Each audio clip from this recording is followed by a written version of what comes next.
Can we rapid fire questions? Unresolved. But the question opens up the ability to engage with this story. So we're gonna wonder about it, but we're also gonna use this as a chance to wander through the story ourselves. Yeah, right. Okay. Yeah. So who came from the farthest distance to get there, and why? Yeah. What was their actual motivation? Yeah. How many years did they come? And they've been coming forever. It was like so.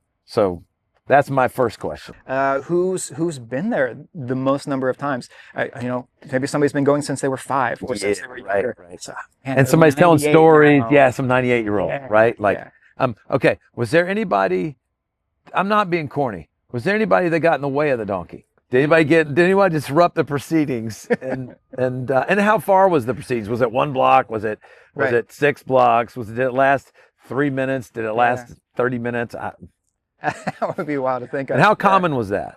I wonder how many people picked up on it after Jesus was already kind of halfway through.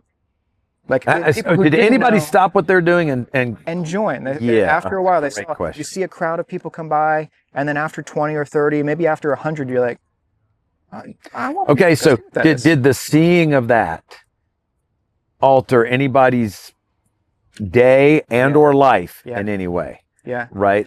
Oh, no, that's the follow-up one is how many people went back to their own dinner table, their own family Passover and said, hey, today. Yeah, in their own upper room or lower room and told that story to their kids. This guy today came in. I wondered who he was, and there was this thing. It starts with hey, how was work today? And then it ends up with, there was this parade.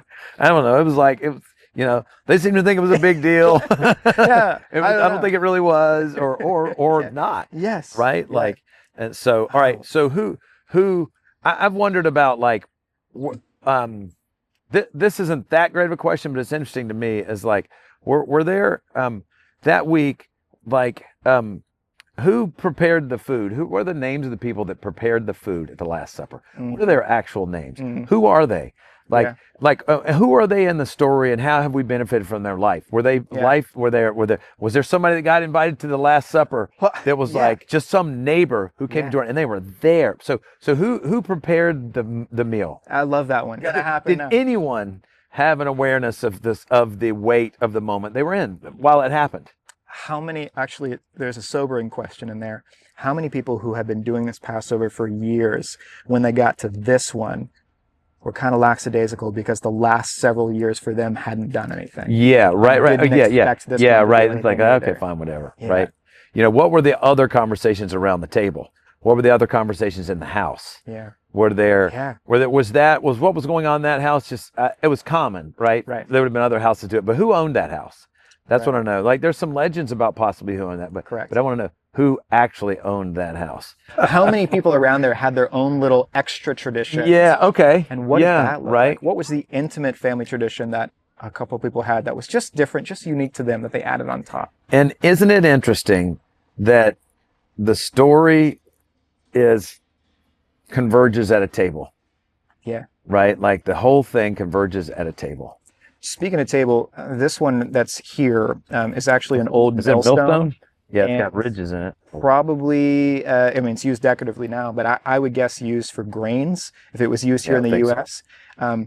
In Israel, we got to see some olive oil millstones. They're about 4 times olive oil millstones. They put the olives on there. They put the olives underneath, and then they put this stone on top. Oh wow! And they're spinning it around that's how they grind the oil out of it.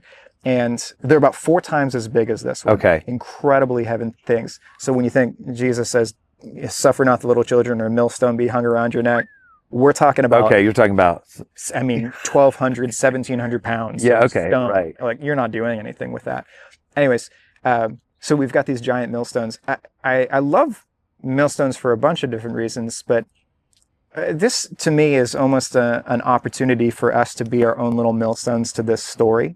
Yes. In that we can ask questions, we can wander through it in a way that maybe we feel like we're grinding up the story, we're grinding up our own understanding of it, and to see what comes out. So what I gather you saying is that the approach to this and talking about Holy Week right now with this is to try to just look at this story, go over here and look at this story, Yeah. go over here and look at this story, and say, because all the other times that I've been a part of it, I think you've been a part of it, we just tell the story and tell everybody what it means. Right. But what if we just take a look at it? What if we walk through the story and take a look at it and say, okay, well, what does God do with that? When you fall in love with the story, when you can ask questions, you're falling in love with the story. Yeah. And that has its effect on our hearts and souls, I think.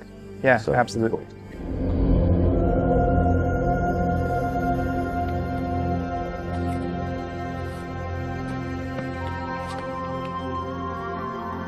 Nama jest nakom. Daudi. Sana'ani. Resha. Diavella sigi min be'ele. En radafuli.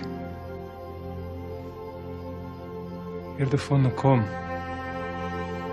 Altik halon.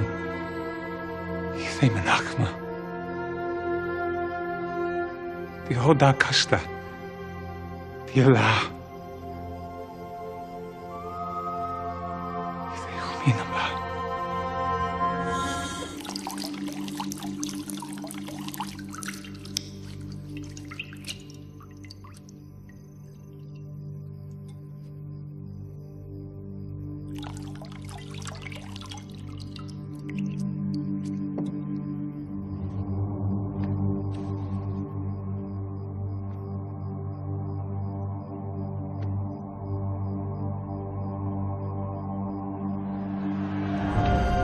Tundra ai. Avata rabata vanash. Yavecha ochi lehom. Ai. La. Kautum lem hakti ana seltomma. Bilathil komara hem haki hita.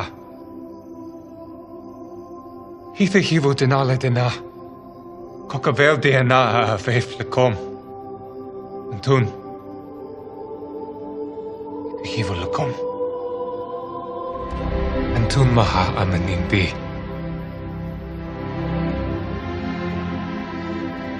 Wat in da woon die ehwe en de arg koste. Ga je? Laite je na shalaba leheen biati.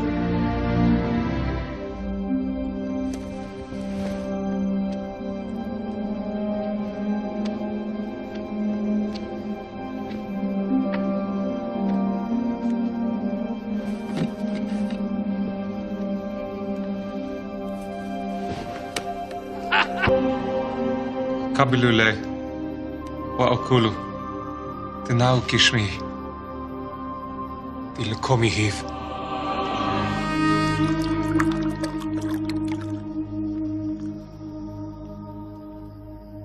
Kabilu. Steu. Tenademi. De breitha chadatha di hiv lekom wat rabim di mashlech chatayin. Budu denale de grani.